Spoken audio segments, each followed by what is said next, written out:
How have you heard people talk about faith? Maybe someone said they did something on blind faith or took a leap of faith. That makes it sound like faith is just believing in something for no real reason, right?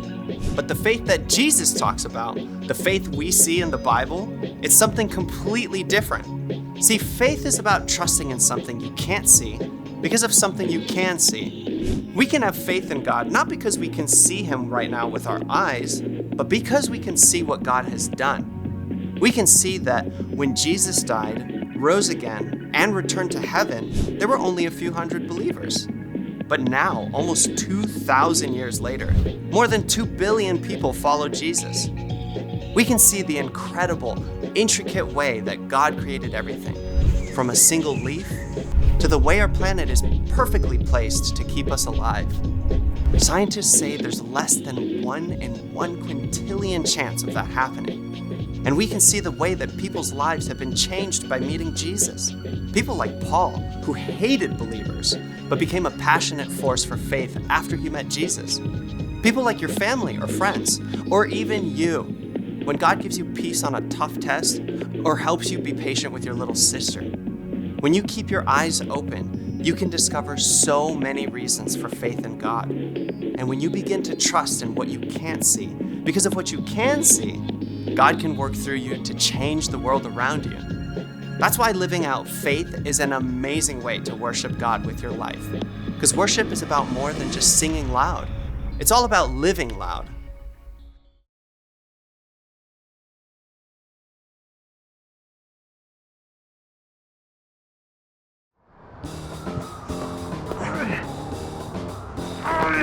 Hey, how much longer?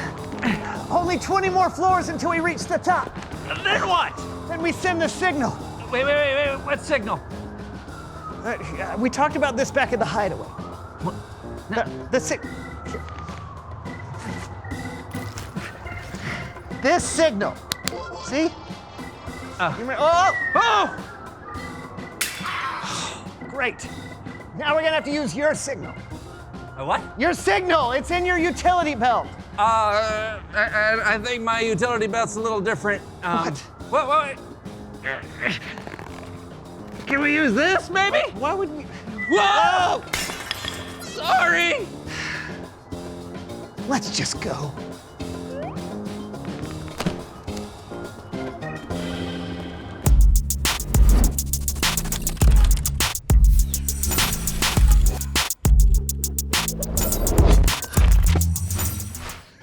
Hello, everyone. I'm Brandon. I'm John. And welcome to the So-and-So Show. You know, John, not all superheroes wear capes. Some of them. Yeah, they do. No, not all of them. Yeah, they do. If you're a superhero, you have to wear a cape.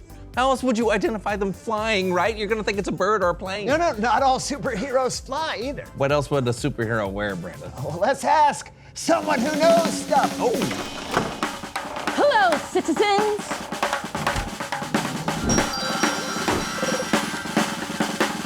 Oh, hello. Wow. Come on in, have a seat. Yes. Why don't you tell us who you are and what you know? Hi, my name's Angie, and I'm a superhero costume designer. Wait a minute. Are you a superhero costume designer? Or you're a costume designer that is a superhero? Which do you think? Both? Wow, in that case, I was right. Not every superhero wears a cape. Oh, but many do. I mean, but some don't. Here we go. For example, let's go this. There. So this is my sketch of Sardine Boy. So he doesn't have a cape because he works underwater, and there's a lot of coral reefs, and he might get. Oh. Yes. Yeah. But if we look here it is, Captain Flowers. Now she does have a cape because she likes to stand on a hilltop and look all heroic and dramatic in the sunset. See, that totally makes sense. Okay, so do you have a drawing for every costume you've ever made? Of course I do. Before I create anything, I need to have a plan, and so I start with the idea in my head, and then I just draw it out on here. Is the fabric you use important? Is it important? Okay, yes, of course it is. So, that's the other thing. Once I see what I want in a costume, you know, I put it on paper, and then I have to decide what materials I want to use. So, like, one of the most popular ones is this one right here, spandex. Oh. See, stretchy. Yeah. Like that. But there's no breathability. You know, you're gonna want to watch that through day. Crown pine, Now, one of my favorites I like to work with is wool. Wait, isn't that itchy? No, not when I make it. See, feel. What? It's nice, it's breathable, it regulates your body temperature, and it is moisture wicking. Oh, sounds good to me. Okay, so what if you have like specific superpowers, like mega heat? I got you covered. Oh. Where is it? Oh no, it's in here. Here it is. See, I've been working with this rock-like fabric right here. What? It's made out of volcanic rock, and it is heat resistant, so it's really good for my client who turns into flame. Do you mean the human? I'm not allowed to disclose such sensitive information. Oh, wow. How many superhero costumes have you made? Oh, well, let's see. Let's pop this up right here. Oh, my next one will be my 50th. Oh, hey! Can you draw me one? I mean, I usually don't do ordinary citizens anymore. Okay. But for the sake of, you know, demonstration, I'll make an exception. Yes!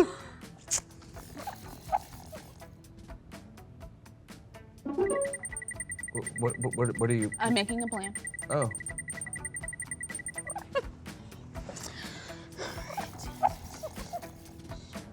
No peeking. Oh, sorry. I don't know what to do.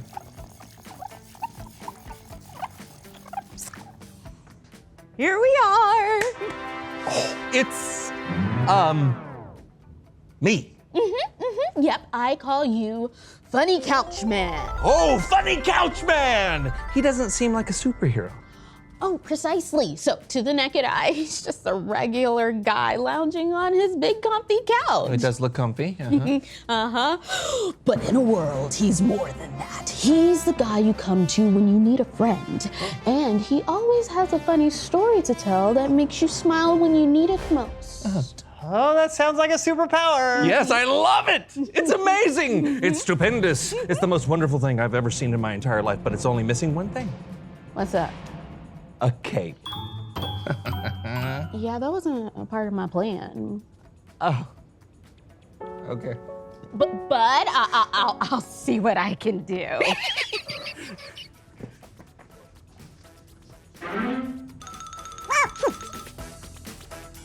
She really is a superhero. yeah, tell me about it. Oh, and she's not the only one. It's Bible story time with Kellen.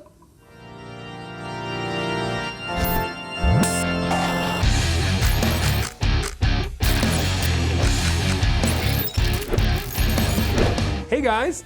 Hey, Kellen. Oh, notice anything different? Not really. Exactly. I'm in disguise. Oh, wow. He thinks he's a superhero. Oh, got it. Well, I think anyone can be a superhero, even if they look ordinary, just like the people in today's story. Oh, tell us about him. Will do. Our story takes place in the book of Genesis.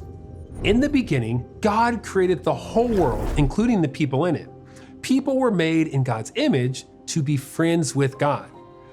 But many people wanted to follow their own rules, and God wasn't pleased with that. But there were people at the time who still loved God. Two of these people were a man named Abram and his wife, Sarai. Oh, looks like we've got some breaking news.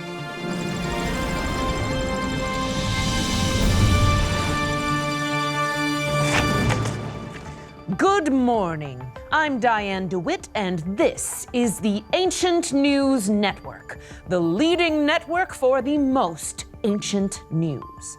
Coming up, Y2K? Why not? But first, an elderly man claims to hear from God, uproots his family, and heads off to a new land. Joining us from Haran, it's Abram. Abram, can you hear me? Yes, I can hear you, Diane. Thank you for having me. Thank you for taking the time to meet with us. So, You were out in a field when you heard a voice. That is correct. I was tending to the sheep, of which my wife Sarai and I have plenty. Too many, in fact. Are you in need of sheep? You look like you could use a couple. I'm good on sheep. Suit yourself. I was tending to the sheep when suddenly, out of nowhere, this voice tells me to go from my country, my people, my family, to a land unknown. And did you identify the source of the voice? Yes, it was God. Wanted me to move. On top of that, God said, I will make you into a great nation of people. And God also said, all nations on earth will be blessed because of you. And why do you think God chose you? I don't know. What's so special about me, huh? And how will God make me into a great nation of people? My wife and I have no children. Not yet, anyway. So you don't believe it's possible? No, I believe it. It's God. I have faith that God has a plan for me. So when God said go, I packed up the family and we went. Hey! Stay out of that tent, sheep! A man leaves his home and travels far away because he believes in God's promise. Inspiring story. Back to you. Thanks. What amazes me about that story is the faith of Abram. He was 75 when God made that promise, and he still didn't have any kids. But he trusted in God's promise, and he and Sarai obeyed God and moved from their land, from everything they knew. And it would be many more years before, well, you'll see.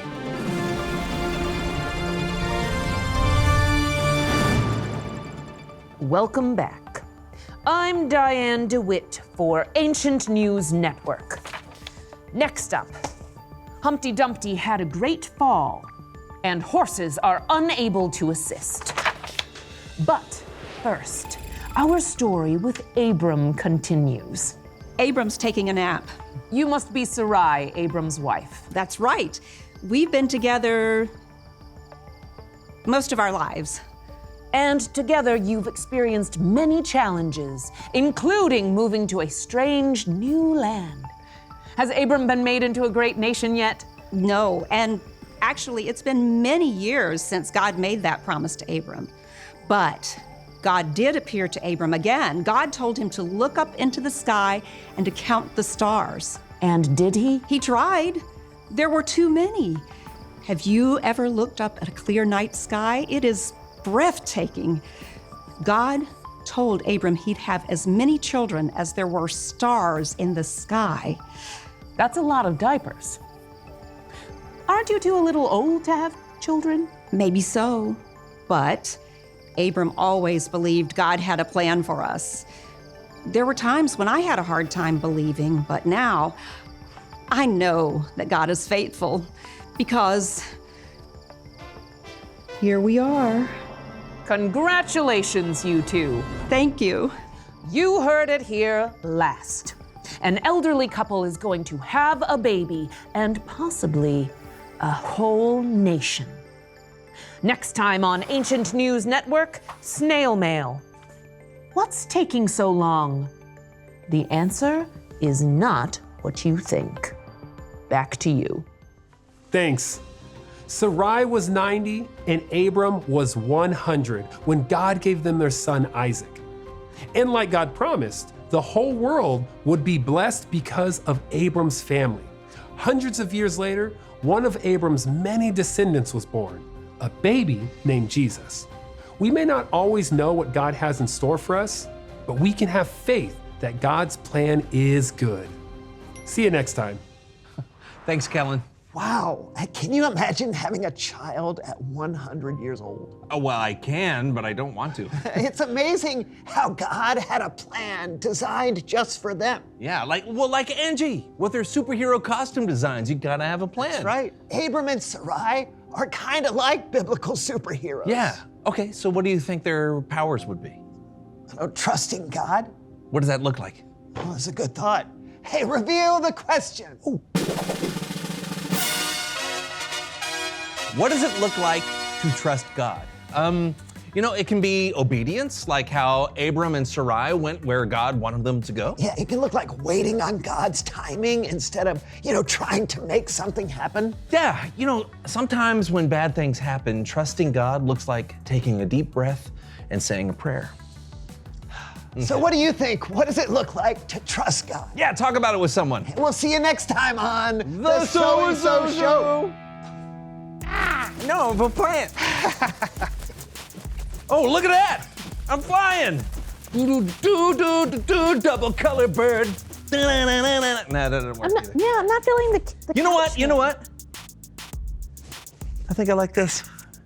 Yeah, without the cape. It's very streamlined. I think you were right, buddy. No, yeah. Oh, well, you were right.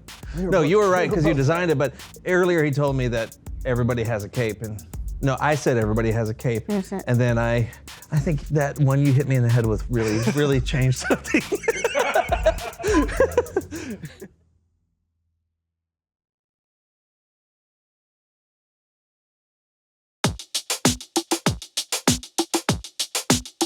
I know